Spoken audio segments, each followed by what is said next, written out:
I'm Madison, 30 years old. I married Thomas 5 years ago after he proposed. Thomas, 2 years younger and was quite handsome, had a reputation as a ladies' man, which sometimes caused issues. When he proposed, I told him, Thomas, I'm thrilled about your proposal, but I have one concern. What is it? You being a ladies' man, everyone knows about it. Hearing this, Thomas laughed. That's because I never met a woman I truly loved before, but now that I have met you, Madison, I promise there won't be any rumors with other women. Can I trust you? Absolutely. And so we got married. Our wedding took place at a prestigious hotel with a long-standing tradition. I wasn't keen on such a lavish wedding, but Thomas's family was well known in society and they always held weddings at this hotel. I had no say in the matter. At the reception, Thomas's family and relatives looked like they had won at life. In contrast, my family was small. My father died in a car accident when I was young, and I had no siblings. It was just my mom and a few relatives. I told my mom that we should invite more people to balance out the guest list, but she brushed it off with a laugh. Being a lawyer and head of her own firm, my mom was great at public speaking. Her speech at the reception was praised, but I was so embarrassed I wished it would end soon. The day after the wedding, we left for our honeymoon. We toured famous Australian tourist spots for 2 weeks, staying at top-tier hotels. 3 days after returning, Thomas went back to work. Though he called it work, he was the vice president of his father's company and was set to take over once his father retired. He always came home promptly at 5 p.m. We lived in a separate house on his parents' property, but this separate house was a spacious 6-bedroom home, and a 60-year-old maid who had looked after Thomas for years lived with us. So I hardly had to do any housework. My only task was preparing dinner. Thomas, probably spoiled growing up in a wealthy family, was very picky, not just about food, but also people. The maid informed me about his food preferences. He wouldn't touch anything he disliked, but if he loved something, he would want it every day. His absolute favorite was macaroni and cheese. He would eat it at home and even order it when we went out. Thanks to this, planning meals was a breeze. About a year after our marriage, Thomas suggested, How about a 10-day trip to Europe next month? You've never been there, right, Madison? I would love to go, but can you take that much time off work, Thomas? It's fine, my dad's there. I don't really do much anyway. If you're sure, then I'm in. Great, I want to bring along some friends. I was surprised, thinking it would be just the two of us. Who's coming with us? My college junior, Anthony, and his girlfriend. Anthony might even be more handsome than me, and his girlfriend is so cute. I'm quite envious. Thomas laughed. I was concerned about the unfamiliar woman. Another woman is coming? Yeah, she's just 21, but Anthony really wanted her to come. If you're okay with it, Thomas, then so am I. Little did I know this trip would mark the beginning of the end for Thomas and me. The next month, we flew to England.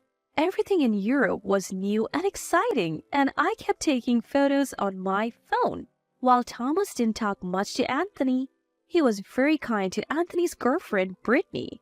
Once, when Thomas went to the restroom, I struck up a conversation with Anthony. You're Thomas's junior from college, right? For some reason, Anthony hesitated before replying. Oh, yes, I am. I laughed at his response. You're funny, Anthony. You seem nervous. No, not at all. Just then, Thomas returned and saw us talking. Madison, what's going on? What are you telling Anthony? For some reason, Thomas seemed upset. We were just chatting. Why? Is it wrong for me to talk to Anthony? It's not like that. Even though Thomas said that, he seemed to interrupt whenever I spoke to Anthony or his girlfriend, making it hard for us to converse. During the trip, Brittany and I once went to the restroom together. I decided to share my observations with her. It might sound odd, but it seems like you and Anthony aren't really close. Brittany, clearly taken aback, replied, It's my first time traveling abroad, so everything's a bit overwhelming. Well, you're here in a foreign country with your boyfriend. Enjoy it. Thank you.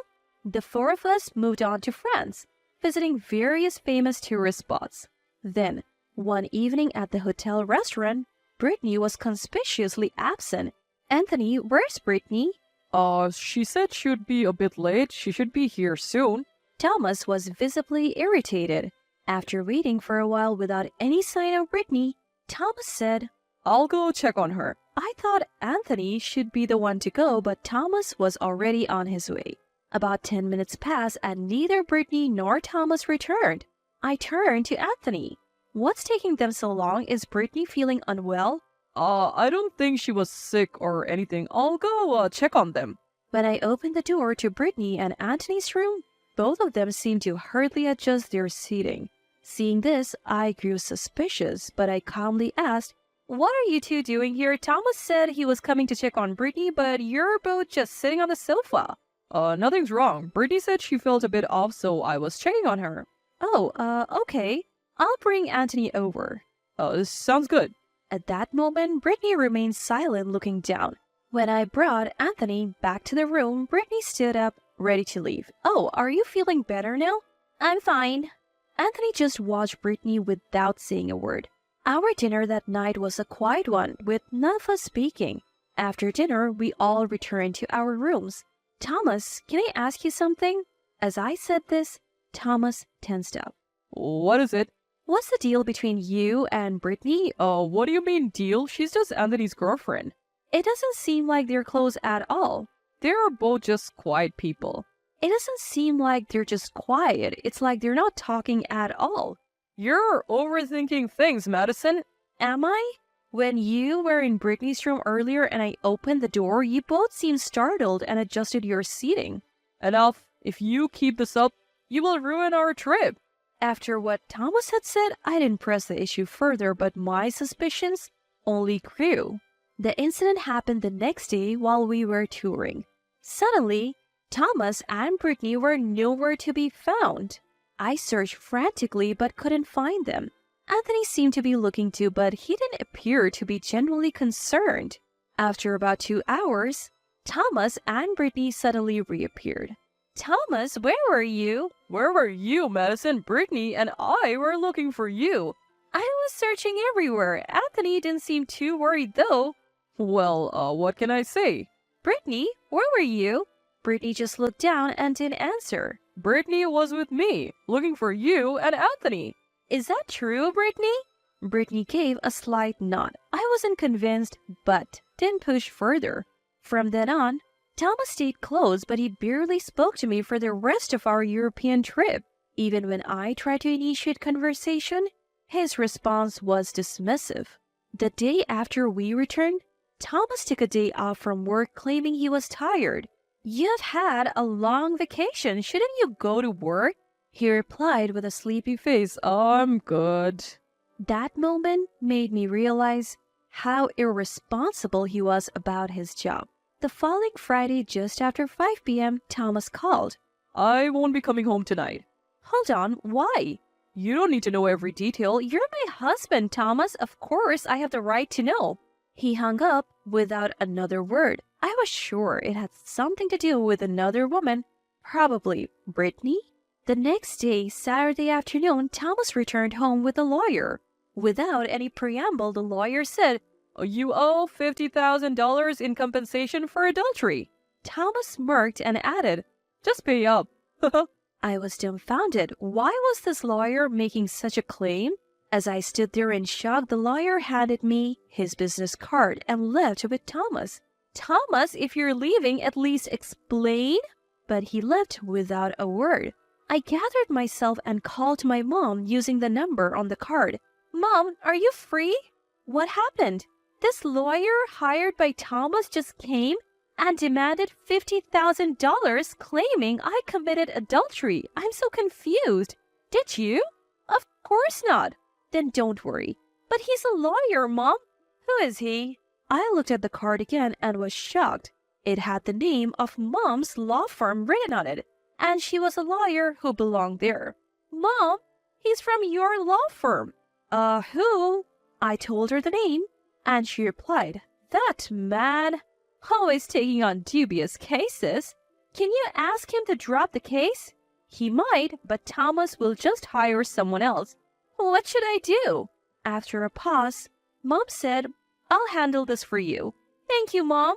I'll look into it. 2 weeks later, Mom called. I figured it all out. Thomas is a terrible man. I'll teach him a lesson. Mom told me about Thomas's devious plans. He's always been a ladies' man, but maybe I was wrong to marry him. You did nothing wrong, Madison. So you're okay with divorcing him? Absolutely. Then call Thomas and set up a meeting.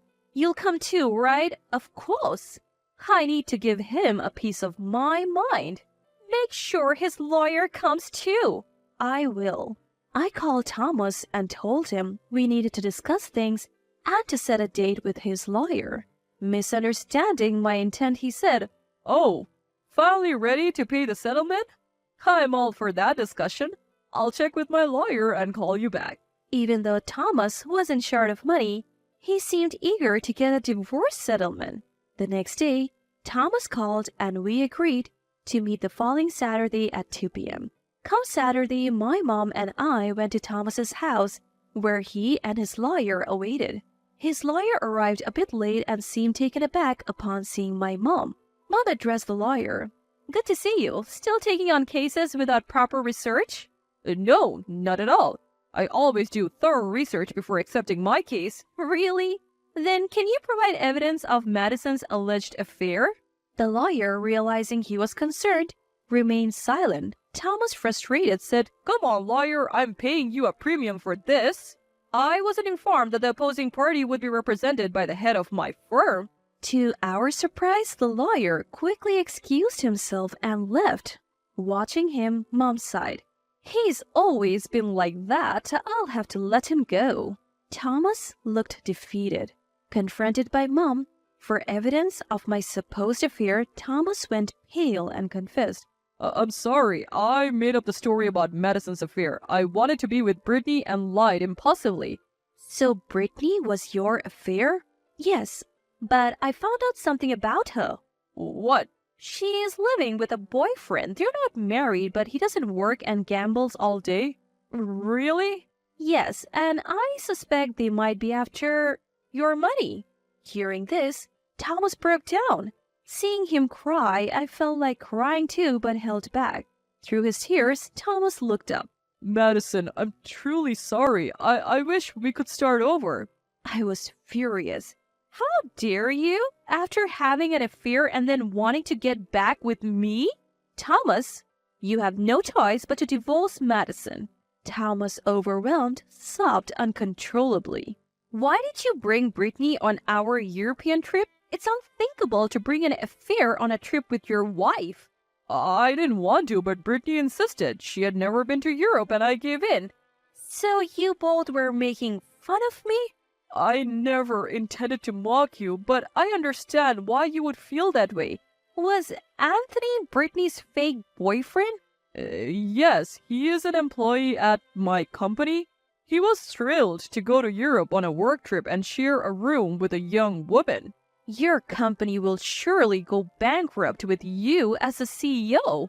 Thomas had no reply. Thomas, we'll proceed with the divorce. He remained silent, face down. Last time you demanded $50,000 from me. Now I am asking for $500,000. You can afford it, right? Thank you for your time. We'll be in touch. Mom and I left Thomas's house and returned home. I thanked Mom. Thanks for everything, Mom. It's my job. I'll send you the bill. Mom laughed. 3 months passed. I officially divorced Thomas, who promptly paid the settlement I demanded. Later, I heard that Thomas, still infatuated with Brittany, went to her house. Her boyfriend was home and after a chase caught Thomas outside a nearby store and beat him up, landing Thomas in the hospital for 2 months. Brittany reportedly watched and laughed. Now I'm in a new relationship and being cautious to avoid past mistakes. My new boyfriend is a kind lawyer from my mom's firm.